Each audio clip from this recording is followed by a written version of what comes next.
जी नमस्कार। मैं डॉक्टर कौशलेंद्र विक्रम मिश्र आप लोगों के सम्मुख स्वदेशी चौपाल के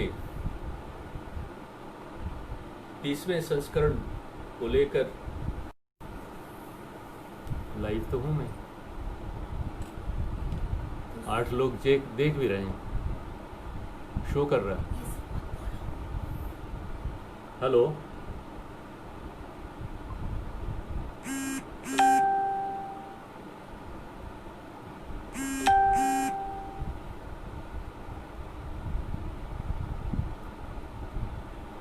जी भाई साहब नमस्कार।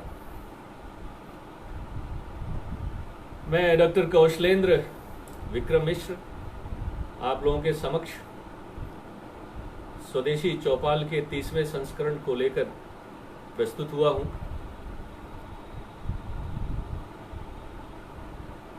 इस स्वदेशी चौपाल का विषय है गरीब आधारित विकास।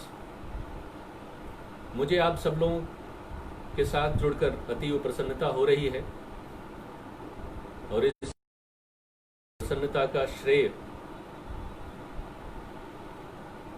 स्वदेशी जागरण मंच पूर्वी उत्तर प्रदेश के सर्वे सर्वा श्रीमान अजय जी और डॉक्टर सर्वेश जी को जाता है। उनको मैं हार्दिक धन्यवाद देता हूं, जिनके कारण मैं आप सब लोगों के बीच में अपनी बात रख पा रहा हूं।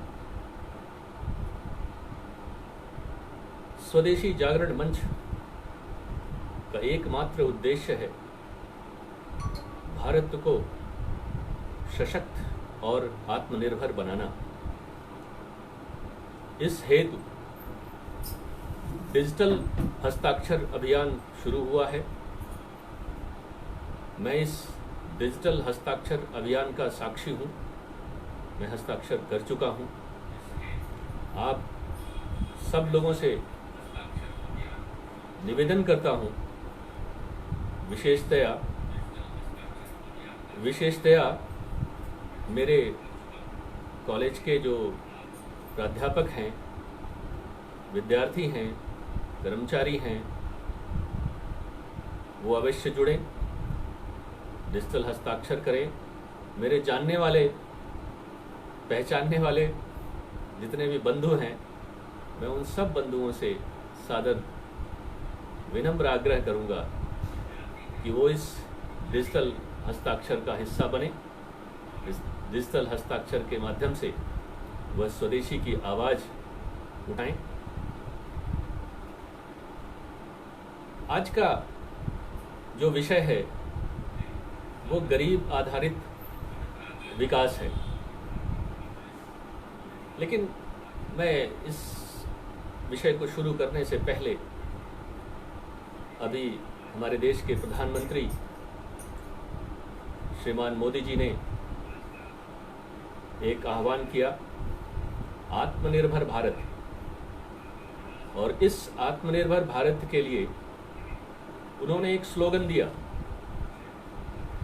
लोकल के लिए वोकल। मैं समझता हूं कि पिछले 29 वर्षों से स्वदेशी जागरण मंच अपनी कोशिशें कर रहा है, लेकिन कभी सत्ता साथ नहीं देती थी। लेकिन आज यह सुअवसर है कि जब स्वदेशी जागरण मंच के इस पवित्र कार्य को सत्ता का समर्थन प्राप्त हुआ है, तो मुझे लगता है कि अब कोई ताकत इसे रोक नहीं सकेगी। स्वदेशी का बोलबाला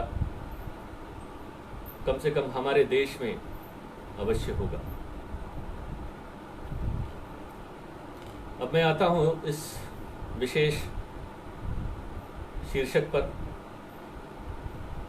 गरीब आधारित विकास। हमारे देश की सबसे गंभीर समस्या है बेरोजगारी,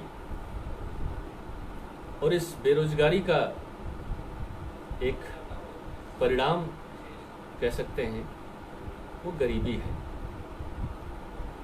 तो बेरोजगारी और गरीबी से होते हुए हम कभी भी एक सशक्त भारत नहीं हो सकते। अगर हमें सशक्त बनना है तो सबसे पहले इस अड़चन को हमें दूर करना पड़ेगा। आपको देश में गरीबों की संख्या कितनी है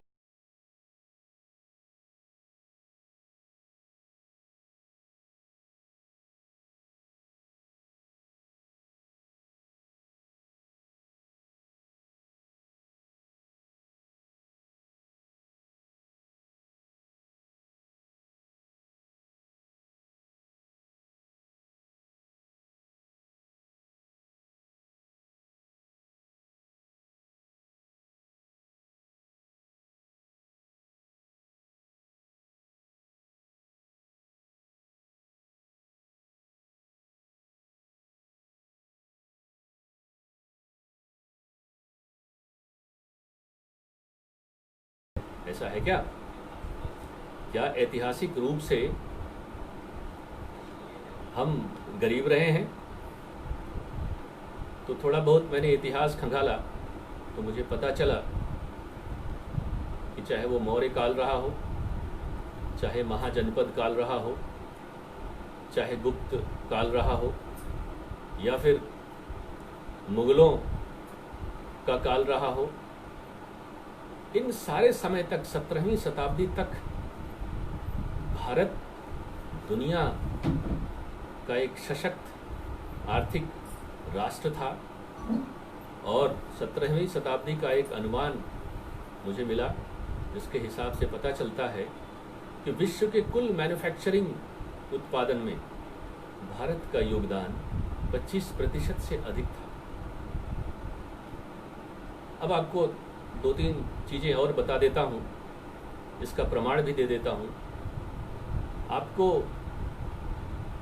क्या यह पता करने की आवश्यकता नहीं लगी कभी कि चाहे वो अंग्रेज रहे हों, चाहे डच रहे हों, चाहे पुर्तगाल रहे हों, चाहे स्पेनिश रहे हों, चाहे हों, ये हमारे देश में किस लिए आए थे?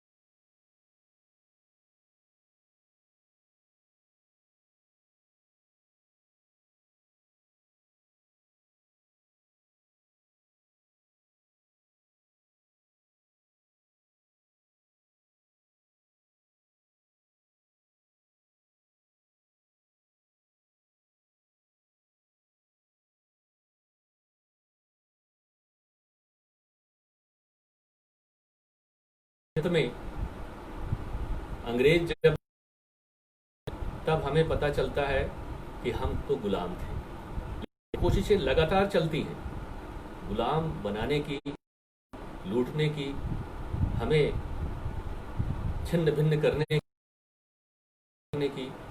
यह प्रवृत्तियां बहुत कालखंड से चल रही हैं। इसके प्रमाण आपको इतिहास में कई जगह मिलेंगे। मामले में दुनिया में सबसे शक्तिशाली थे, वरन ज्ञान के पहला विश्वविद्यालय भारत में ही था। और जब मुगलों ने उसमें आग लगाई तो वह 6 महीने तक जलता रहा। और उसकी एक विशेषता आपको बता देता हूँ, फिर मूल विषय की तरफ लौटता हूँ कि उस विश्वविद्यालय की विशेषता ये थी कि उसमें जो प्री टेस्ट होता था वह कोई विश्वविद्यालय का प्राध्यापक नहीं लेता था। उस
जो कहें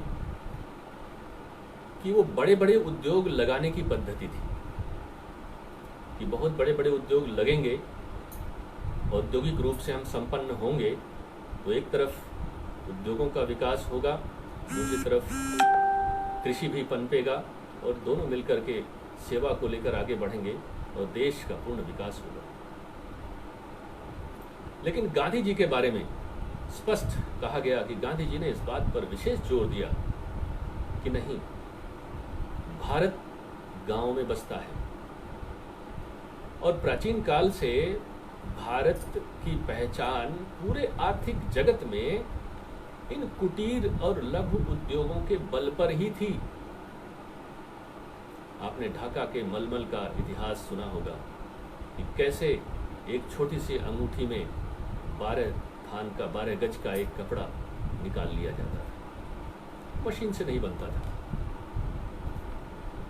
लेकिन एक तरफ अंग्रेजों ने 200-300 साल तक हमारे कुटीर उद्योगों को क्रश किया, उन्हें नष्ट किया, उन्हें उभरने नहीं दिया, और दूसरी तरफ जब देश आजाद हुआ तो देश के कर्ता धर्ता नेतृत्वकर्ता लोगों ने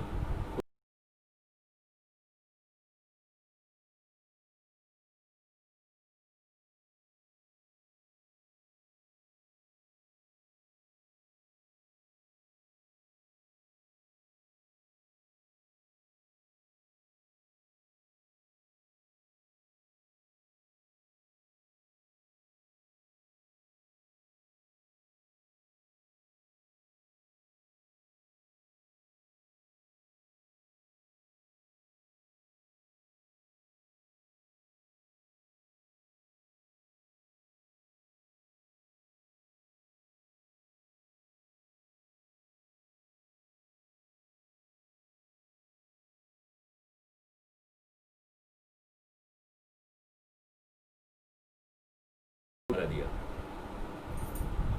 ऐसा करते करते 1991 से पहले आते आते भारत एक महान आर्थिक दुष्चक्र में फंस गया।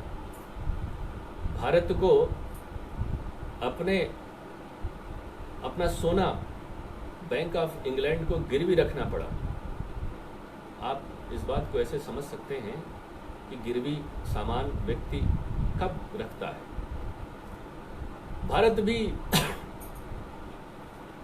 भारत के पास इतना धन नहीं था कि वह अपने आयातों का विदेशी मुद्रा में भुगतान कर सकता, इसलिए उसे अपना सोना गिरवी रखना पड़ा। नई सरकार आई, उसमें वित्त मंत्री डॉक्टर मनमोहन सिंह थे।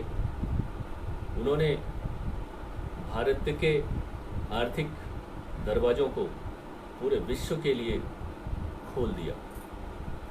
3 प्रमुख उद्योगों को छोड़कर बाकी सारे उद्योगों में विदेशी निवेश की स्वतंत्रता दे दी गई, और यह विदेशी निवेश का क्रम कमोबेश सरकारें किसी की भी रही हों आगे बढ़ती ही रही। आज करीब 29 वर्ष के बाद भी दुनिया के सबसे ज़्यादा गरीब भारत में रहते हैं। प्रश्न ये उठता है कि जिस आधार को लेकर हम चले थे, क्या वो आधार पर प्रश्न करने का समय नहीं है? क्या उस पर प्रश्न उठाने का वक्त नहीं आ गया है? निसंदेह अब ये वक्त आ गया है कि हम इस पर प्रश्न करें। ये प्रश्न और भी महत्वपूर्ण हो जाता है जब हम देखते हैं कि हमारे देश में कोरोना के कारण लॉकडाउन हुआ। उस लॉकडाउन में देश के प्रधानमंत्री ने घोषणा किया कि किसी भी प्रवासी मजदूर की सैलरी नहीं रोकी जाएगी। उन्होंने ये भी घोषणा किया कि किसी भी प्रवासी मजदूर से कोई किराया नहीं मांगेगा, मकान का भाड़ा नहीं मांगेगा। और तो और राज्य सरकारें ऐसे प्रवासी मजदूरों के लिए खाद्यान्न राशन की व्यवस्था करेंगी। लेकिन अभी जो हकीकत सामने आई वो ये आई कि मजदूरों को खाद्यान्न नहीं मिला। जो प्रवासी मजदूर दिल्ली, बम्बई, दिल्ली, कलकत्ता, दिल्ली, गुड़गांव, चंडीगढ़, बेंगलोर, अहमदाबाद, पुणे, सूरत, इन बड़े बड़े शहरों में थे, उनको खाद्यान्न नहीं मिला। तो प्रश्न वाजिब उठा कि क्यों नहीं मिला। तो कहा गया कि उनका राशन कार्ड नहीं है। राशन कार्ड क्यों नहीं है? क्योंकि वो यहाँ के नहीं हैं, और साथ ही साथ उनको सैलरी भी नहीं दी गई। जिस मकान में वो भाड़े से रहते थे,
एक ही भाव आया, उनके हृदय में अपना गांव याद आया। आप सब लोगों ने तमाम दृश्य देखे होंगे, इलेक्ट्रॉनिक मीडिया से लेकर प्रिंट मीडिया में। असंख्य कहानियां हैं, मैं उन सब का वर्णन नहीं करूंगा, क्योंकि उन एक एक का वर्णन हृदय विदीर्ण कर जाता है। ऐसा लगता ही नहीं है कि मानवता है या नहीं है। बहरहाल किसी तरीके से ये मजदूर पैदल, साइकिल से, मोटरसाइकिल से, ट्रक के ऊपर बैठकर, कंटेनर में बैठकर, ट्रक की गिट्टियों के ऊपर बैठकर, बसों से, ऑटो से, टैक्सी से अपने घर की तरफ चल पड़े। करोड़ों मजदूर पलायित हुए, और इनकी असंख्य कहानियां हैं। मैं उनकी चर्चा कर आप सब लोगों का हृदय दुखी नहीं करना चाहता, लेकिन एक प्रश्न है, जब ये अपने गांव पहुंचते हैं, इनके सामने फिर वही प्रश्न आता है।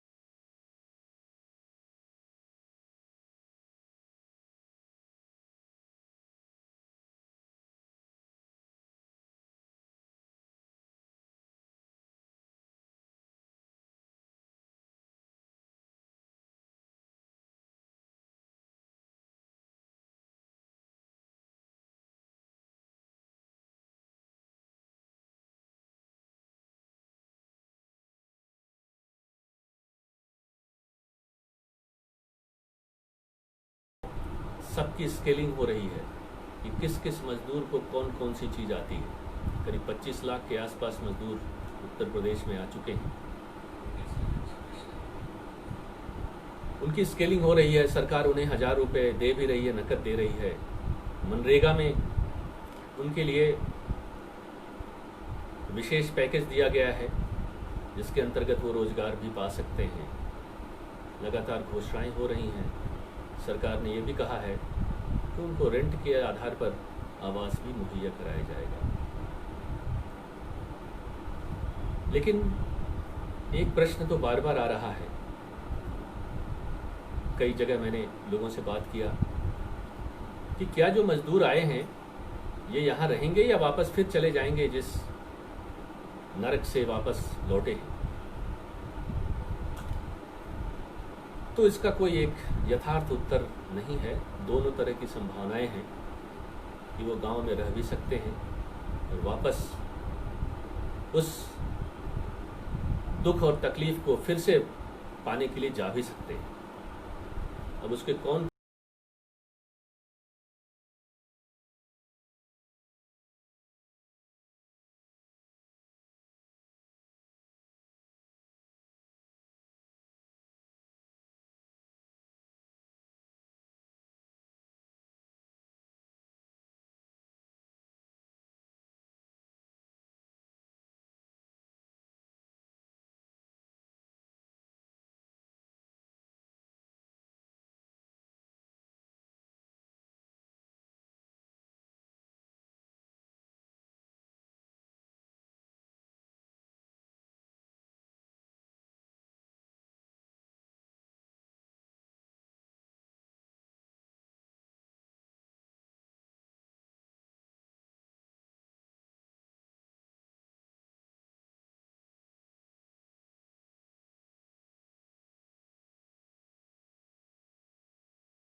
तो चलें देखते हैं। इसके लिए मैंने एक अध्ययन किया और अध्ययन करके जानने की कोशिश की किस प्रकार से इस यक्ष प्रश्न को यदि हम सॉल्व कर ले गए, इसका समाधान दे ले गए, तो देश की आर्थिक व्यवस्था बेहतर होगी, हम सशक्त होंगे। और यही शायद स्वदेशी जागरण मंच का एकमात्र उद्देश्य है, इसके अलावा कोई उद्देश्य नहीं है। अब हमने देखा कि अभी तक जितनी भी योजनाएं बनी हैं वो जिले स्तर पर बनती हैं, प्रदेश स्तर पर बनती हैं या फिर देश स्तर पर बनती हैं। मैंने ऐसा सोचा कि अब योजना ब्लॉक और गांव स्तर पर बनेगी।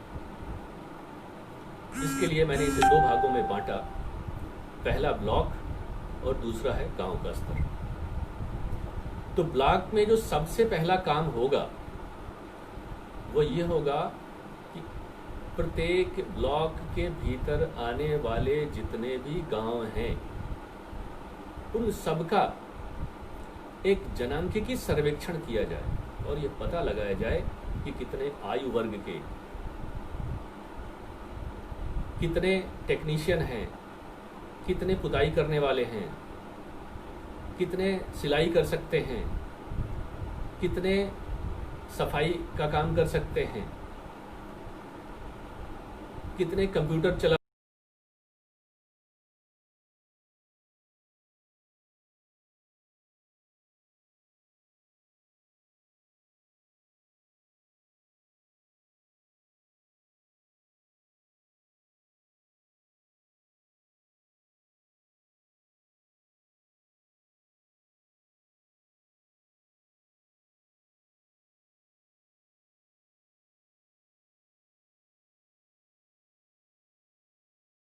कि किस किस गांव में किस प्रकार के कुटीर उद्योगों की संभावना है। आज के 20 साल पहले, 50 साल पहले क्या कोई कुटीर उद्योग यहाँ था तो कैसा था? अब कोई कुटीर उद्योग यहाँ लग सकता है तो कौन सा लग सकता है? वो उद्योग बंद हो गया तो किन कारणों से बंद हुआ? एक इस तरीके से एक सर्वे करें। और तीसरा कार्य जो ब्लॉक का है वो ये है कि एक रिसर्च एंड डेवलपमेंट सेंटर हो। इस रिसर्च और डेवलपमेंट सेंटर में यह देखा जाए कि देश में और विदेश में किन किन वस्तुओं की सबसे अधिक मांग हो रही है, किन किन कालखंडों में हो रही है, कहां कहां से मांग आ रही है। उन सारे मांगों का अध्ययन करके यह पता लगाया जाए कि क्या इनमें से किसी वस्तु का निर्माण हमारे इन ब्लॉक के भीतर के गांव में हो सकता है। ये तीन काम ये ब्लॉक लेवल पर होगा। अब गांव पर आते हैं। गांव पर क्या काम होगा? गांव में प्रत्येक गांव में एक गांव एक उत्पाद, यानी जैसा अभी तक ये चल रहा है कि एक जिला एक उत्पाद, तो मुझे ये भी पता है कि कई ज़िले ऐसे हैं जिसमें कोई उत्पाद नहीं है और कई ज़िले ऐसे हैं जिसमें 2-3 उत्पाद हैं। इसलिए मुझे ऐसा लग रहा है कि अब हमें गांव को इकाई बनाना पड़ेगा और एक गांव एक उत्पाद की तरफ जाना पड़ेगा। ये उत्पाद कैसे हों? ये खाद्यान्न फसल भी हो सकते हैं, लेकिन विशेष तौर पर कोई फ्रूट्स, कोई फल का हो, कोई फूल का हो, कोई दुग्ध उत्पादन का हो, कोई मधुमक्खी पालन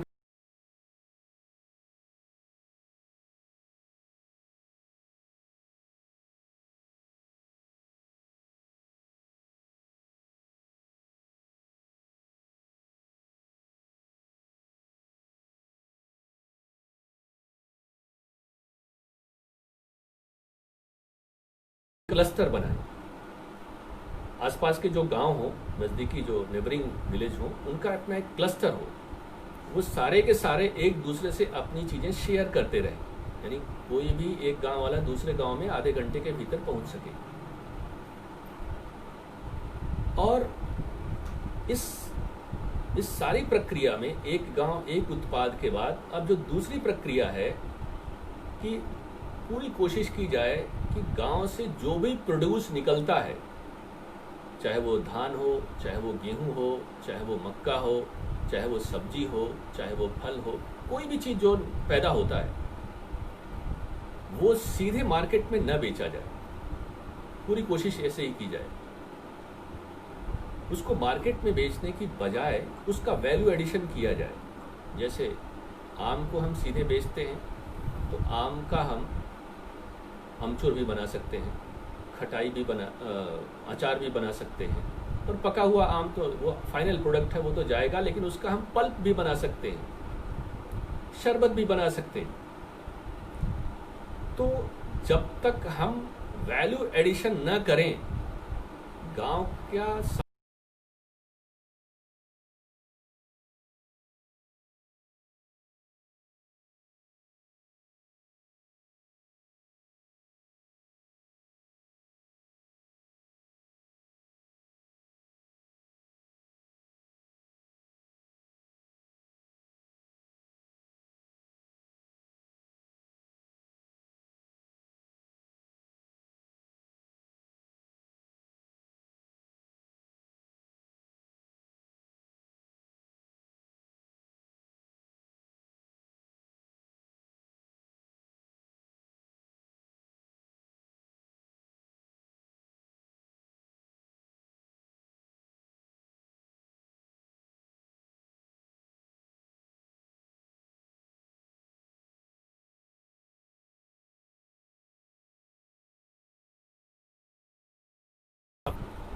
वो वैल्यू एडिशन कमेटी बनेगी कि अगर हमने गेहूं उत्पन्न किया है तो गेहूं को सीधे मार्केट में बेचने की बजाय हम गेहूं का दलिया बना के बेचें, हम गेहूं का आटा बनाकर बेचें, हम उस आटे का ब्रेड बना के बेचें, लेकिन कभी भी सीधा प्रोडक्ट कोशिश किया जाए कि गांव से बिकने न पाए।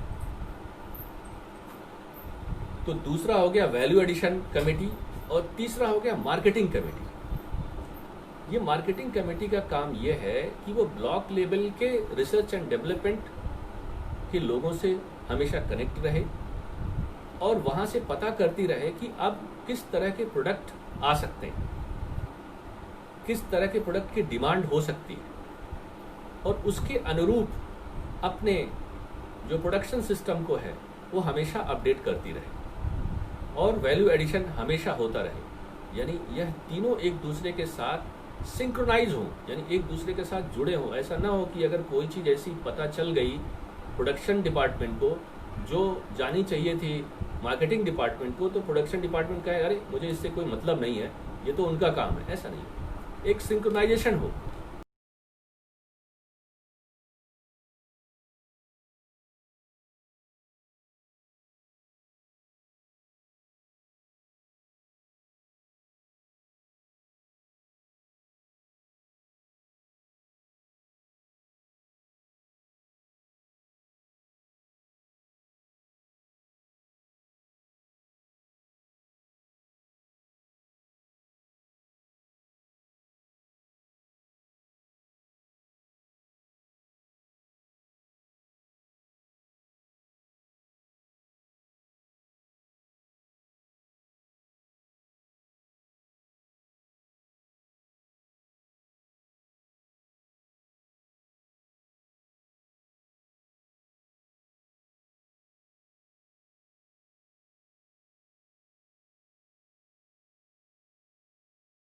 जो टेक्नोलॉजी है वो हमारे देश के जो साइंटिस्ट हैं ये इस बात में लगे हैं कि कैसे सस्ते से सस्ते तरीके से प्रोडक्ट की सेल्फ लाइफ बढ़ाई जा सके, यानी जो वो जल्दी ख़राब हो जाता है उसकी उम्र बढ़ाई जा सके। एक चीज़ तो ये हो गया। दूसरा, अगर उम्र अभी न बढ़ाई जा सके तो उसको कैसे सुरक्षित रखा जा सके गांव में,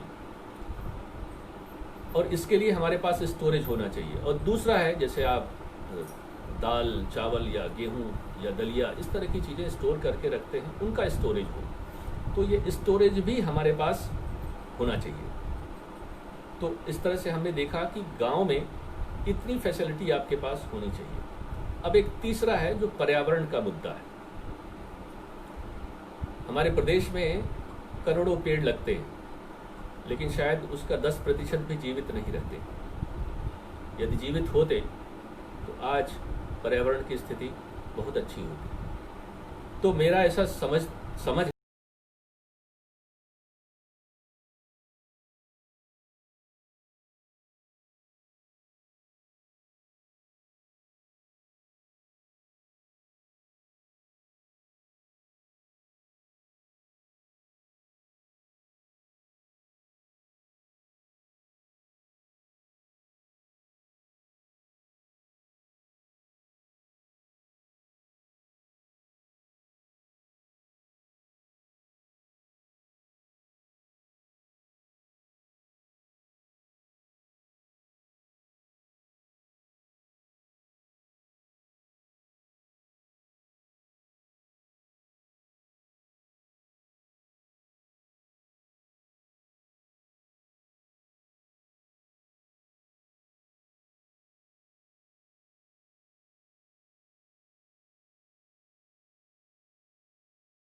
भी थोड़े छोटे छोटे जगहों पर चेक डैम बनाए जाए, जिससे कि 12 के 12 महीने पानी उपलब्ध रहे।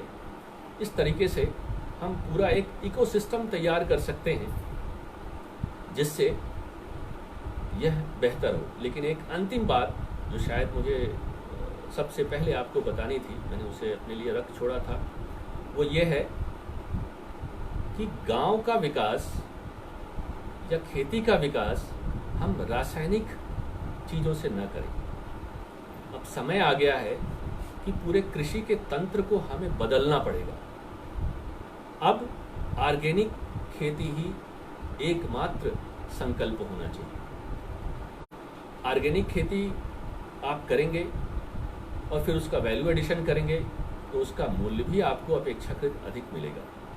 कुछ लोग कहते हैं कि अगर हम ऑर्गेनिक खेती करेंगे तो उसमें उपज कम हो जाएगी। एक तो मैं आपको बताता हूँ कि ऐसा है नहीं, और यदि ऐसा है भी कि आपका 20% प्रोडक्शन डाउन होता है तो तुरंत ही, यानी अगर आप कोई चीज़ रा भी बेचें, यानी एक उपज सीधे बेचें, गेहूं ही ऑर्गेनिक आप बेचते हैं, तो जितना कमाई आप रासायनिक पदार्थ का इस्तेमाल करके गेहूं से पाते हैं उसका 1.5 गुना आपको मिल जाए।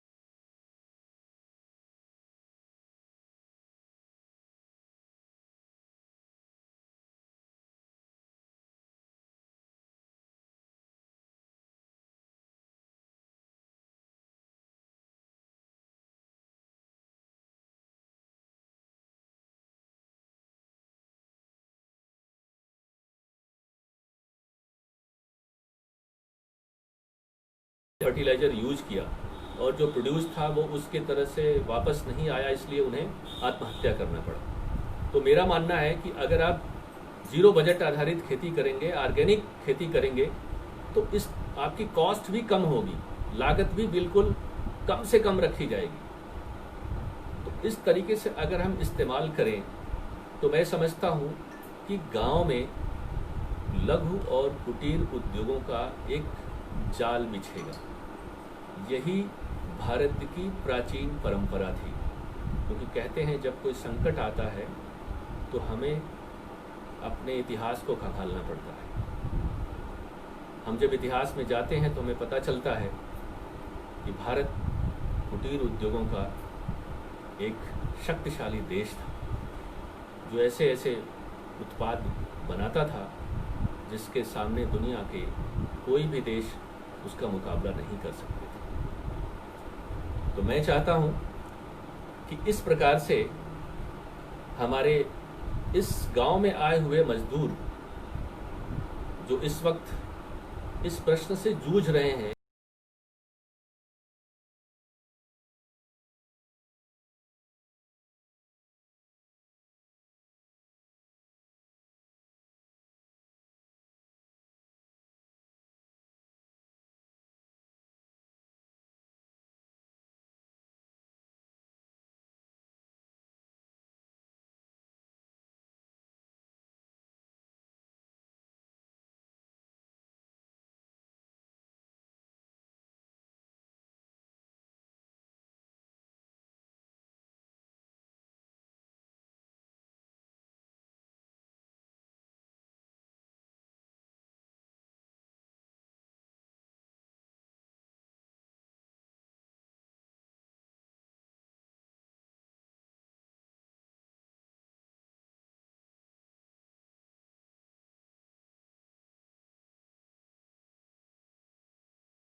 का पता करके देखें तो आपको पता चलेगा कि वह आत्मनिर्भर है, इसलिए शक्तिशाली है। किसी विद्वान की एक पुस्तक मेरे हाथ लगी, उस पुस्तक को यदि मैं पूरा तो नहीं पढ़ सका, लेकिन उसकी 2-4 पन्ने पलटने पर ही मेरे समझ में आ गया। उसमें साफ लिखा था कि किसी भी देश की स्वतंत्रता इस बात तब तक कायम है जब तक कि वह देश आत्मनिर्भर है।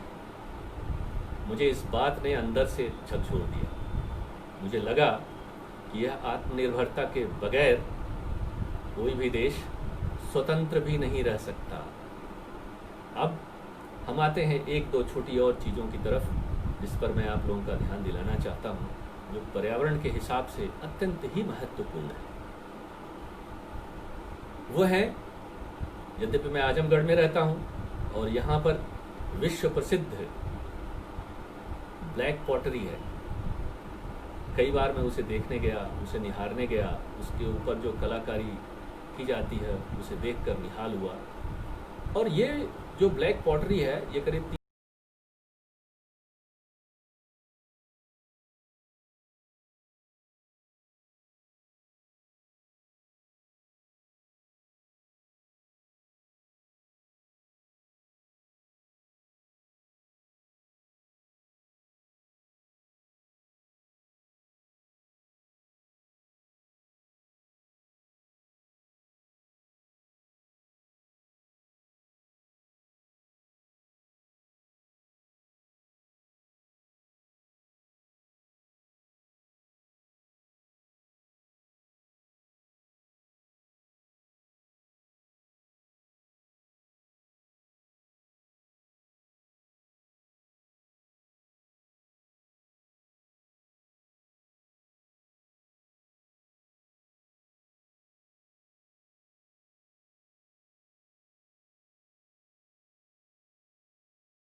कि आज से हमारे घर में कोई न कोई मिट्टी का एक बर्तन जरूर होगा, चाहे वो एक कप होगा, गिलास होगा, चाहे वो पीने का पानी का मटका होगा, सुराही होगा।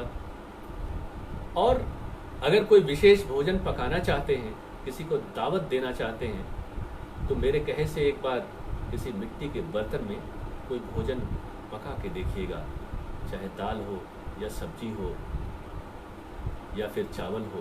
यकीन माने उसका स्वाद आपको इस बात के लिए विवश कर देगा कि इससे अच्छा कोई नहीं है। ऐसा करने से उन तमाम गांव के कुम्हार जो इस मिट्टी बनाने के लिए ही जाने जाते हैं, जो अपना पैतृक व्यवसाय छोड़कर बड़े शहरों में जा चुके हैं, उनका विश्वास वापस लौटेगा और देश समृद्ध होगा। एक जुड़ा हुआ इसी से एक छोटी चीज और है। सरकार ने पॉलीथीन की जो थालियां आती हैं उस पर प्रतिबंध लगा।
मुझसे चूक हो रही है, लेकिन मैं यह खुले मन से आप सब लोगों का आह्वान करता हूं, इस पर विचारें।